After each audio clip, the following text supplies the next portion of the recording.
The Galactic Council's fatal decision. In the vast expanse of the Milky Way, countless civilizations had risen and fallen over millennia. But none had ever posed a threat quite like humanity. The Galactic Council, a collection of the oldest and most powerful alien races, had long kept watch over the younger species, guiding their development and maintaining order across the stars. Earth, however, was different. From the moment humans took their first tentative steps into space, they had moved at a pace that alarmed the Council. Their technology advanced in leaps and bounds, their population exploding across their solar system and beyond. What truly terrified the Council, though, was the humans' insatiable curiosity and their fierce determination to overcome any obstacle in their path. On the gleaming world of Centauri Prime, the Council gathered for an emergency session. The Grand Chamber hummed with nervous energy as representatives from 100 different species took their seats. At the center of it all stood High Counselor Zix, his crystalline body glittering under the chamber's soft light. Esteemed colleagues, Zix's voice resonated through the chamber. We face an unprecedented crisis. The humans of Earth have discovered the ruins on Mars. A collective gasp rippled through the assembly. The ruins on Mars were one of the galaxy's best-kept secrets, a repository of ancient technology that could catapult a civilization centuries ahead of its time. If the humans unlock the secrets hidden there, Zix continued, his tone grave, they will become a force that even we cannot control. We must act now, decisively, to contain this threat. Murmurs of agreement filled the air, but one voice cut through the noise. It belonged to Lyra, the representative from the Arcturian Collective, a race known for their pacifism and deep understanding of other cultures. High Counselor, Lyra spoke, her voice gentle but firm. I urge caution. The humans have shown great potential for good as well as advancement. Perhaps we should seek to guide them, to welcome them into the galactic community. Zix's crystalline form pulsed with an angry red light. Your idealism blinds you, Lyra. The humans are dangerous. They are warlike, unpredictable. If we do not stop them now, they will bring chaos to the entire galaxy. The debate raged for hours, but in the end, Zix's fear-mongering won out. The Council voted overwhelmingly in favor of immediate action against Earth. As the session ended, Lyra approached Zix, her luminescent eyes filled with sorrow. You're making a terrible mistake, she warned. The humans will not submit quietly. You risk starting a war that will engulf us all. Zix dismissed her concerns with a wave of his crystalline appendage. The humans are primitive compared to us. Our combined might will crush them swiftly. They will have no choice but to submit or be annihilated. Little did Zix know, his words would soon come back to haunt him. For deep in the shadows of Earth's moon, hidden from prying alien eyes, humanity had been preparing for this very day. In a vast underground hangar, Fleet Admiral Sarah Chen stood before a gleaming warship unlike any the galaxy had ever seen. It was the culmination of decades of reverse engineering alien tech and humanity's own ingenuity, and it wasn't alone. Hundreds more like it waited in similar hangars across Earth's solar system. Admiral, her aide spoke urgently, we're detecting a massive energy surge at the edge of the system. Multiple alien vessels dropping out of FTL. Sarah's eyes hardened as she gazed at the ship before her. So, they've finally shown their true colors, she murmured. Then, straightening her back, she barked out orders. Initiate Protocol Omega. It's time to wake the fleet. As klaxons blared throughout the base, Sarah allowed herself a grim smile. The aliens thought they were dealing with a primitive species, easy to cow into submission. They were about to learn just how wrong they were. The ancient fleet of Earth was stirring, and the galaxy would never be the same again. Humanity's hidden strength. The alien armada emerged from faster-than-light travel in a dazzling display of light and energy.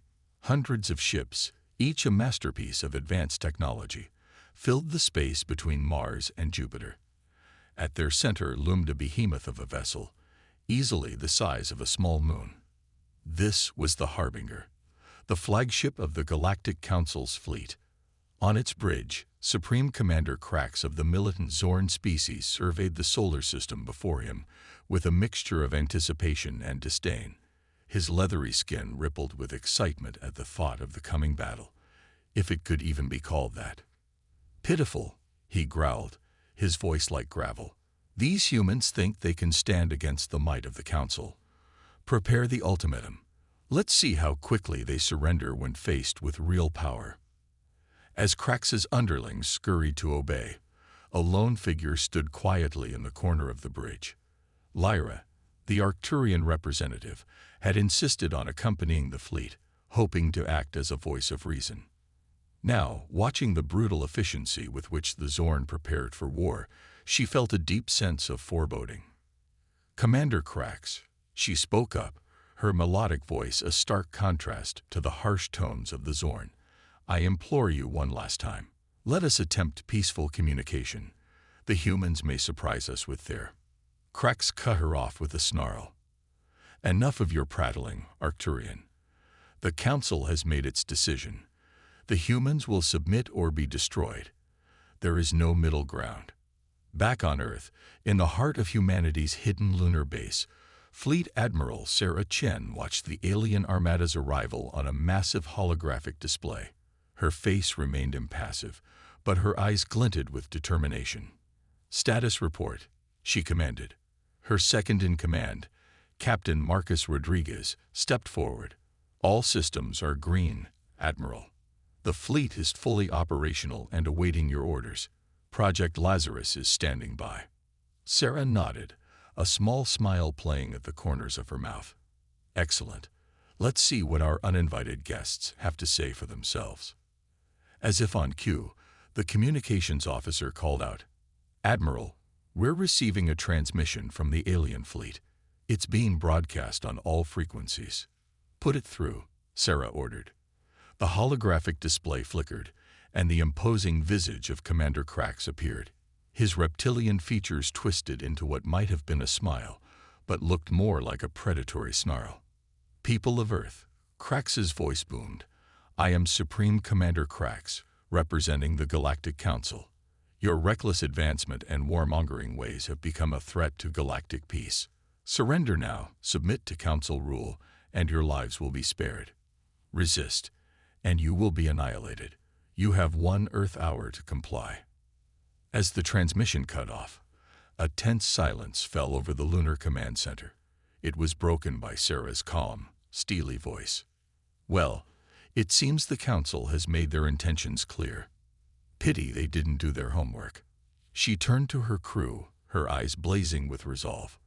"Ladies and gentlemen, this is the moment we've prepared for. Humanity will not bow. We will not submit. It's time to show the galaxy what we're truly capable of." She paused, allowing her words to sink in, then continued, "Initiate Project Lazarus. Wake the sleepers. And may whatever gods these aliens believe in have mercy on their souls, because we sure as hell won't." As her orders echoed through the command center, a flurry of activity erupted. Deep beneath the lunar surface, in cavernous hangars that stretched for miles, ancient engines roared to life. Ships that had lain dormant for centuries began to stir, their systems coming online one by one. These weren't just warships. They were the pinnacle of human ingenuity and reverse-engineered alien technology. Each vessel was a testament to humanity's relentless drive to survive and thrive against all odds. And they weren't alone. Across the solar system, hidden bases on Mars, Europa, and even in the swirling storms of Jupiter's atmosphere began to activate. Humanity's response to the alien threat was about to be unleashed, and it would shake the very foundations of the galaxy. As the ancient fleet of Earth awakened, Sarah Chen's voice rang out one last time, filled with fierce pride and unwavering determination. "All ships, prepare for combat." The aliens wanted to see humanity's true face. Well, let's give them a good long look. For Earth, for humanity, for our very existence, we fight. In the vast expanse of space, humanity's hidden strength was about to be revealed. The Galactic Council had indeed made the worst mistake in its long history, and Earth's ancient fleet was poised to show them just how merciless humanity could be when pushed too far. The stage was set, the pieces were in motion, and the fate of the galaxy hung in the balance. The awakening of giants. As the clock ticked down on the alien ultimatum, the solar system erupted into a frenzy of activity that the Galactic Council's fleet was wholly unprepared for. From the red sands of Mars to the icy depths of Europa, ancient hangar doors ground open, revealing humanity's best-kept secret. On the bridge of the Harbinger, Supreme Commander Krax watched in growing disbelief as his sensors lit up like a festival of lights. "What trickery is this?" he snarled, his reptilian features contorting with rage. "Where are these readings coming from?" Lyra, the Arcturian representative, stepped forward, her luminescent eyes wide with a mixture of awe and trepidation. "It appears, Commander, that we may have underestimated the humans quite severely." Before Krax could retort, a new signal cut through the airwaves. The holographic display flickered to life, revealing the stern visage of Fleet Admiral Sarah Chen. "Alien vessels," Sarah's voice rang out, clear and unwavering. "This is Admiral Chen of the Earth Defense Force. Your ultimatum is rejected. You have grossly misjudged humanity's capabilities and our resolve. We will not submit. We will not surrender. You have made the gravest mistake in your council's history, and you're about to learn why." As if on cue, the void of space lit up with the engines of hundreds, then thousands of ships emerging from their hidden bases. But these were no ordinary vessels. Each one was a behemoth, a perfect fusion of reverse-engineered alien technology and human innovation. From the moons of Jupiter rose the Titan-class dreadnoughts, massive ships that dwarfed even the Harbinger. Their hulls gleamed with an otherworldly sheen, a product of metamaterials that could absorb and redirect energy attacks. The rings of Saturn shimmered and distorted as the ghost fleet decloaked. These sleek, predatory ships were designed for one purpose: to slip past enemy defenses and strike at the heart of their formations. But the true shock came from Mars. The red planet's surface split open, revealing a ship of impossible proportions. The Ares, humanity's magnum opus, rose from its underground berth. It was less a ship and more a mobile battle station, bristling with weapons that defied conventional understanding of physics. On the Harbinger's bridge, chaos erupted. Alien officers scrambled to make sense of the readings, their training failing them in the face of technology they couldn't comprehend. Krax's face had lost all color. "Impossible," he whispered, then roared, "This is impossible. They're nothing but primitives." Lyra placed a gentle hand on the commander's arm. "It seems, my friend, that we have made a terrible mistake. Perhaps it's not too late to." But Krax was beyond reason. With a bellow of rage, he shrugged off Lyra's touch and bellowed, "All ships, battle formations. We are the might of the Galactic Council. We will not be cowed by these upstart apes." As the alien fleet moved to engage, Admiral Chen's voice once again filled the airwaves. "I had hoped it wouldn't come to this," she said, a note of genuine regret in her voice. "But you've left us no choice. All ships, execute Operation Firestorm. Show them the price of threatening Earth." What followed was a display of firepower unlike anything the galaxy had ever witnessed. The Titan dreadnoughts opened fire first, their main guns unleashing streams of exotic particles that phased through the alien ship shields as if they weren't there. The Ghost Fleet struck next, appearing seemingly out of nowhere to launch precision strikes against the aliens' command and control systems. Whole sections of the Council's fleet went dark, their ships drifting aimlessly as their systems were overloaded by weapons they had no defense against. And then there was the Ares, the massive ship's primary weapon charge, drawing in energy from the very fabric of space-time. When it fired, it was as if a new sun had been born. A lance of pure, white-hot energy lanced out, cutting through the alien fleet like a scythe through wheat. In the span of mere minutes, the balance of power had shifted dramatically. The once mighty Galactic Council fleet was in disarray, their ships either destroyed or desperately trying to regroup. On the Lunar Command Center, Admiral Chen watched the battle unfold with a mixture of pride and sorrow. "Hold fire," she ordered, her voice heavy. "Let's see if they're ready to talk now." As the echoes of battle faded, a stunned silence fell over the solar system. Humanity had not just survived the alien onslaught, they had utterly dominated it. The galaxy would never be the same again. And this was just the beginning. The tides of change. In the aftermath of humanity's overwhelming display of power, an uneasy silence descended upon the solar system. The remnants of the once mighty Galactic Council fleet drifted aimlessly, their ships dark and lifeless, or struggling to maintain basic functions. Aboard the Harbinger, Supreme Commander Krax stared out at the devastation, his reptilian features frozen in a mask of disbelief and rage. Alarms blared throughout the ship, but they seemed distant, unimportant in the face of such a catastrophic defeat. "How?" Krax muttered, his voice barely above a whisper. "How could we have been so wrong?" Lyra, the Arcturian representative, stepped forward. Her luminescent eyes held a mix of sadness and a glimmer of hope. "Perhaps, Commander, this is an opportunity. Not for conquest, but for understanding." Before Krax could respond, the ship's communication system crackled to life. Admiral Sarah Chen's voice filled the bridge, calm and authoritative. "Supreme Commander Krax, this is Admiral Chen. Your fleet is defeated. Your mission has failed. I'm offering you a chance to end this conflict before more lives are lost. Do you wish to discuss terms?" Krax's first instinct was to roar defiance, to fight to the bitter end. But as he looked around at his battered crew, at the broken ships of his once proud armada, he felt the fight drain out of him. With a heavy sigh, he nodded to his communications officer. "This is Commander Krax," he responded, his voice gravelly with exhaustion. "We accept your offer of parley." Back on the lunar base, Admiral Chen allowed herself a small smile. It wasn't one of triumph, but of relief. She turned to her second-in-command, Captain Rodriguez. "Prepare a secure conference room and alert our first contact specialists. This is going to be a delicate operation." Hours later, in a neutral space station hastily constructed between Earth and Mars, representatives from both sides met face to face for the first time. The contrast couldn't have been starker. On one side stood Admiral Chen, flanked by a diverse group of human experts. On the other, a subdued Commander Krax, accompanied by Lyra and a handful of alien officers.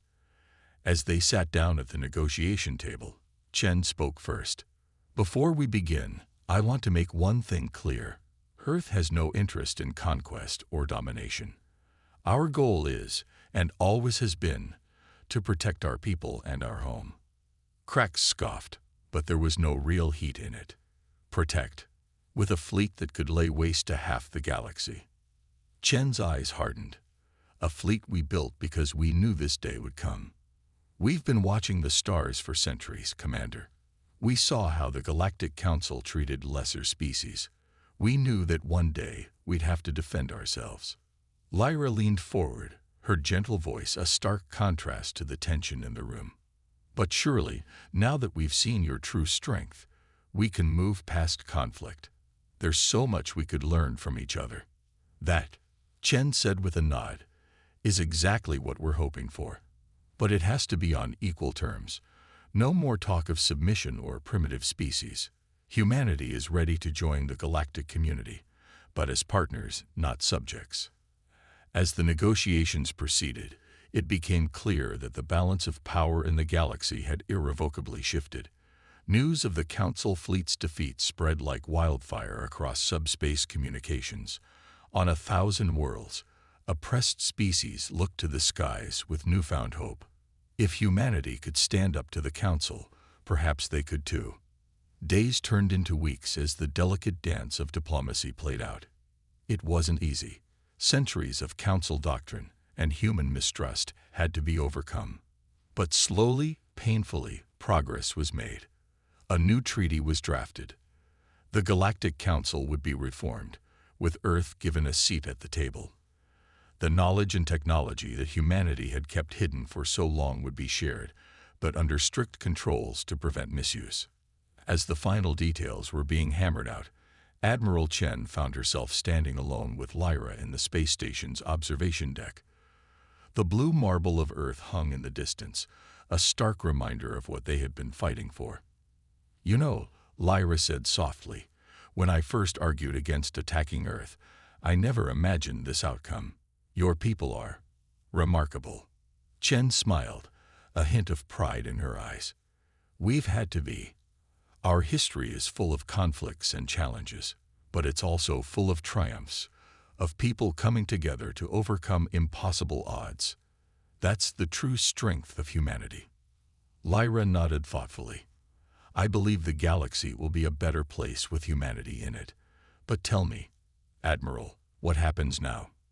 Your people have tasted power. How can you be sure they won't become what they've fought against?" Chen's face grew serious. "That's the challenge, isn't it? Power without wisdom is a dangerous thing. But I have faith in my people. We've seen the cost of war, the price of arrogance. This isn't just a new chapter for Earth, it's a new chapter for the entire galaxy.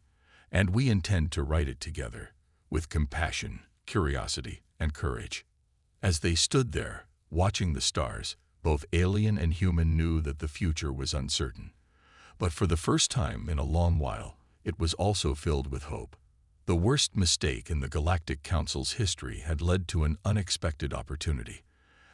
A chance for true understanding and cooperation across the cosmos. The journey ahead would be long and fraught with challenges, but humanity was ready. They had defended their home. Now it was time to reach for the stars, not with clenched fists, but with open hands. Ripples across the stars. In the months following the historic battle in Earth's solar system, the galaxy found itself in a state of upheaval. The defeat of the Galactic Council's fleet had sent shockwaves through every corner of known space, appending millennia of established order. On the bustling trading world of Zalfor, beings from 100 different species gathered in crowded marketplaces, their conversations a cacophony of clicks, whistles, and rumbles. But one word was on everyone's lips, repeated in countless languages: Earth. Amidst the throng, a small group of humans made their way through the alien crowd. Led by Dr. Ilara Voss, Earth's foremost cynoanthropologist, the team had been dispatched to establish formal relations with the various races that called Zalfor home. As they passed, aliens turned to stare, some with curiosity, others with barely concealed fear or resentment. Ilara couldn't blame them. Until recently, humans had been considered a backwater species, barely worth noticing. Now, they were the talk of the galaxy. "Remember," Ilara cautioned her team, "we're here as diplomats, not conquerors. Our goal is understanding and cooperation." Her words were interrupted by a commotion ahead. A group of Vexkar, a warrior race known for their quick tempers, had surrounded a lone Arcturian merchant. The lead Vexkar, his scaled skin rippling with anger, loomed over the cowering Arcturian. "Your kind sided with the humans," the Vexkar snarled. "Now the natural order is disrupted. Someone must pay." Without hesitation, Ilara stepped forward. "Gentlemen," she said, her voice calm but firm, "is there a problem here?" The Vexkar turned, momentarily stunned by the human's intervention. Then the leader's eyes narrowed. "This is none of your concern, Earthling. Walk away." Ilara stood her ground. "I'm afraid I can't do that. We're all part of the same galactic community now. Your quarrel with the Arcturians is with us as well." For a tense moment, it seemed violence was inevitable. Then, unexpectedly, the Vexkar leader laughed. "You have courage, human. Very well. We will leave, for now. But know this, not everyone celebrates your ascension." As the Vexkar skulked away, the Arcturian merchant approached Ilara, gratitude shining in his luminescent eyes. "Thank you," he said softly. Perhaps the stories of human nobility are true after all. Ilara smiled, but inwardly she felt the weight of responsibility settling on her shoulders. It was a microcosm of the challenges humanity faced on a galactic scale. Meanwhile, light years away, aboard the newly christened Earth Embassy Station orbiting the Galactic Council's capital world, Admiral Sarah Chen was grappling with those same challenges on a much larger scale. The Fraxian Empire is demanding access to our phase shift technology, reported Captain Rodriguez, now serving as Chen's chief of staff. They're threatening to withdraw from the Reformed Council if we refuse. Chen pinched the bridge of her nose, fighting off a headache, and if we give it to them, the Vexcar Dominion will see it as a threat to their borders. Damned if we do, damned if we don't. Lyra, who had taken on the role of liaison between Earth and the Council, spoke up. Perhaps we're approaching this the wrong way. Instead of sharing specific technologies, we could offer to help them develop their own. Chen nodded thoughtfully. A sort of galactic education initiative. I like it. It promotes advancement without giving any one race an overwhelming advantage. As they continued to discuss strategies, a priority message flashed across the main screen. Chen's eyes widened as she read it. "We've got a situation," she announced grimly. "A human exploration team has made contact with a pre-FTL civilization in the Almava Centauri cluster. They were spotted by the locals." The room fell silent. First contact situations were delicate enough between spacefaring races. The implications of an advanced civilization encountering a primitive one were staggering. "We need to contain this," Chen said firmly. "The last thing we need is to be seen as the very thing we fought against, an advanced race interfering with the development of others." As plans were made and orders given, Chen couldn't help but reflect on the irony of their situation. Humanity had fought so hard for independence, for the right to forge their own path among the stars. Now they found themselves taking on the very role they had once feared: galactic peacekeepers, mediators, and guardians of developing worlds. The responsibilities were immense, the potential for mistakes catastrophic. But as Chen looked around at her team, human and alien alike, she felt a surge of hope. They had overcome impossible odds before. They would do so again. As the embassy station continued its orbit, Chen turned her gaze to the star-filled vista beyond. The galaxy was vast, filled with wonders and dangers beyond imagination. Humanity's journey was just beginning, and while the path ahead was uncertain, one thing was clear: the universe would never be the same again, and neither would humanity. The crucible of progress. The Great Hall of the Reformed Galactic Council buzzed with activity. Representatives from 100 different species filled the chamber, their diverse forms a testament to the vastness and variety of life in the universe. At the center of it all stood Dr. Ilara Voss, Earth's chief diplomat, preparing to address the assembly. As she took her place at the podium, Ilara couldn't help but marvel at how far they'd come. Just a year ago, humanity had been fighting for its very survival. Now they were about to propose one of the most ambitious projects in galactic history. "Esteemed colleagues," Ilara began, her voice clear and confident.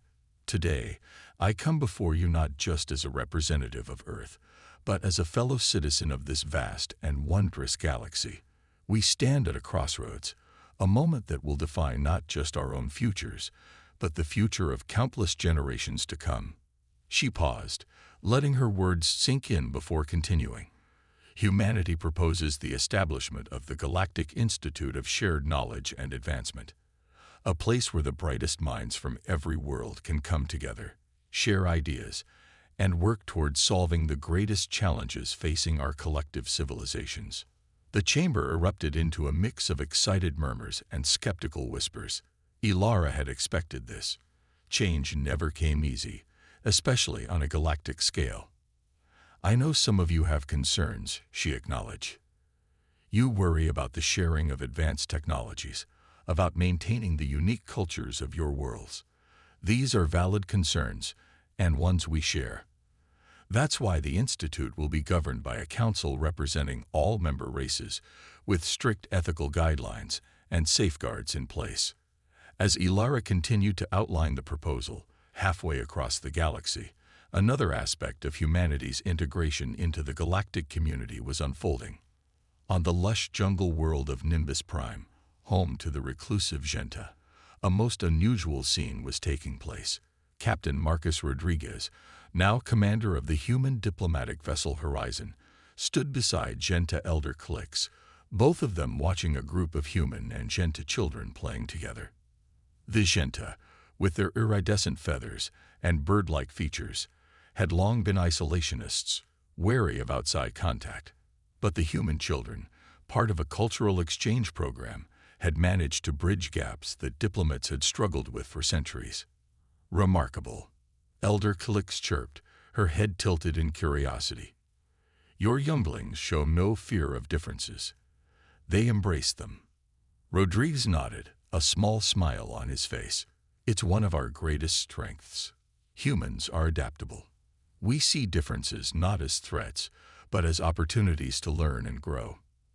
As they watched, one of the human children, a young girl named May, approached them. In her hands, she held a strange device, clearly a mix of human and Genta technology. Captain, Elder, she said excitedly, look what we made. It can translate thoughts directly into the musical language of the Genta. Elder Clix's feathers ruffled in surprise and delight as the device played a melody that perfectly captured the complex emotions she was feeling. It was a small thing, perhaps, but it represented something profound: the power of cooperation and shared understanding. Meanwhile, in the depths of space, humanity's insatiable curiosity and drive for exploration continued to push boundaries. The science vessel Curiosity, under the command of Dr. Aidan Foster, had ventured into a region of space known as the Void, a vast area between galactic arms where stars were few and far between. Energy readings are off the charts, reported the ship's science officer, her eyes wide as she studied the sensor data. Whatever's out there, it's like nothing we've ever encountered before. Dr. Foster leaned forward, excitement evident in his voice. Could it be? Have we finally found evidence of the precursors? The precursors, the mysterious race theorized to have seeded the galaxy with life eons ago, had long been the subject of debate and speculation. If Curiosity had indeed found traces of their civilization, it could revolutionize their understanding of life itself. As the Curiosity prepared to investigate further, a transmission came through from Earth. Admiral Chen's face appeared on the main view screen, her expression grave. Dr. Foster, we've got a situation. Long-range sensors have detected a massive object entering the galaxy from intergalactic space. Initial data suggests it might be artificial.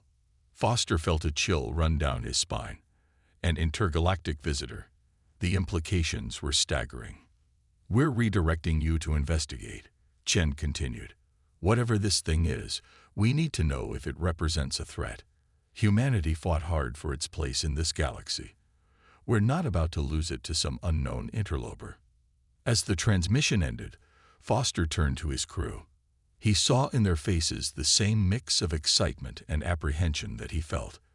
They were about to venture into the unknown, to face challenges they couldn't even imagine. But isn't that what humanity did best? All right, people, Foster said, his voice steady and determined. Let's make history. As the Curiosity altered course, heading towards a rendezvous with the unknown, Foster couldn't help but feel a sense of awe. In just a few short years, humanity had gone from a species confined to its solar system to one that was shaping the very future of the galaxy. Whatever came next, he knew one thing for certain. Humanity was ready. They had faced the crucible of cosmic war and emerged stronger. Now they would face the challenges of peace and discovery with the same indomitable spirit. The stars themselves seemed to shine a little brighter, as if in anticipation of the wonders and perils that lay ahead. Humanity's greatest adventure was just beginning. A new dawn. The massive view screen aboard the ESS Prometheus crackled to life, revealing a sight that took the breath away from even the most seasoned space travelers. An object of impossible proportions hung in the void, its surface a maze of geometric patterns that seemed to shift and change even as they watched. Admiral Sarah Chen stood at the center of the bridge, her face a mask of concentration as she studied the alien megastructure. Beside her, Dr. Aidan Foster from the Curiosity worked feverishly at a console, analyzing the flood of data pouring in from their sensors. "It's definitely artificial," Foster reported, his voice filled with awe. "And old. Preliminary dating puts it at millions of years, at least." Chen nodded, her mind racing with the implications. "Any sign of life, or is it dormant?" Before Foster could answer, a new voice cut in. The calm, measured tones of the ship's eye, Athena. "Admiral, I'm detecting an energy surge. The object, it's activating." As if on cue, the geometric patterns on the megastructure's surface began to glow, lines of brilliant blue-white energy tracing complex paths across its vast expanse. Then, without warning, a beam of pure energy lanced out from the object, narrowly missing the Prometheus. Evasive maneuvers. Chen barked, her training kicking in. All hands, battle stations. As the Prometheus danced through space, dodging subsequent energy beams, Chen couldn't help but feel a sense of déjà vu.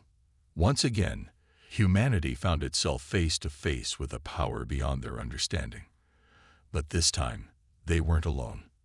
"Admiral," her communications officer called out, "we're receiving transmissions from across the galaxy. The Arcturians, the Genta, even the Vexcar, they're all offering assistance." A smile tugged at Chen's lips despite the gravity of the situation. In the span of a few short years, humanity had gone from fighting for its survival to being part of a galactic community. They had allies now, friends who would stand with them in the face of the unknown.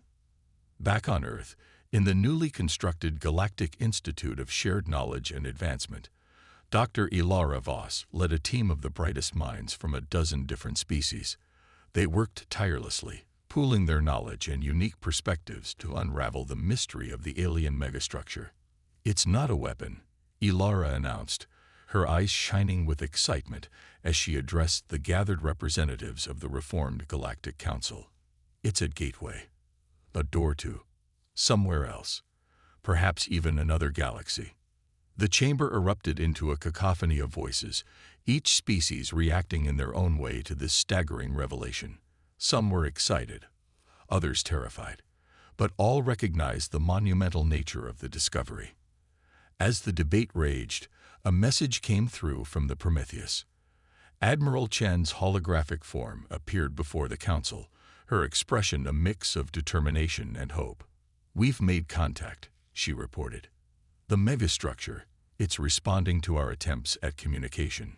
We believe it's some kind of automated system, left behind by a species even more advanced than the precursors, and it's offering us a choice." She paused, letting her words sink in before continuing. "We can shut it down, seal off this gateway, and continue as we have been. Or we can step through. Explore what lies beyond our galaxy. It's a decision that will affect not just humanity, but every sentient species in our galaxy." The council chamber fell silent as the weight of the decision settled upon them.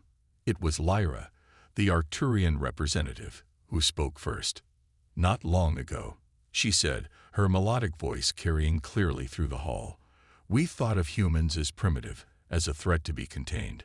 We were wrong. Humanity showed us that diversity, adaptability, and an unwavering spirit can overcome any obstacle. Perhaps it's time we followed their example.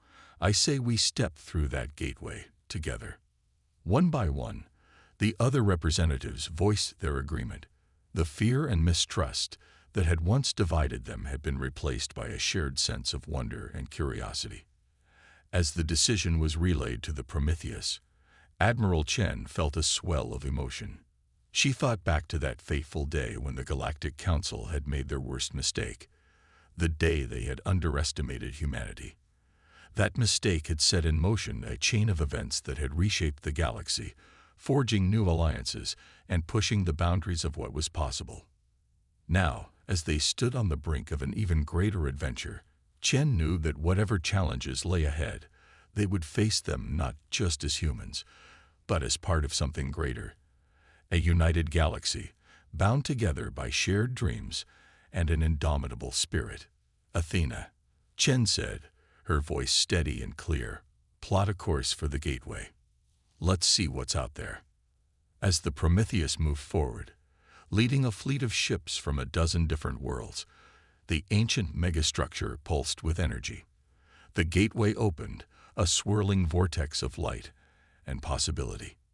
Humanity had defended its home. They had claimed their place among the stars. And now, they would lead the charge into a new frontier, carrying with them the hopes and dreams of an entire galaxy. The worst mistake in the Galactic Council's history had led to the greatest adventure in the history of the cosmos. And this, Chen knew, was only the beginning. As the ships entered the gateway, the stars themselves seemed to hold their breath, waiting to see what wonders and challenges the intrepid explorers would discover on the other side. The next chapter in the great cosmic story was about to unfold, and humanity, against all odds, was writing it. The journey continues into infinity and beyond.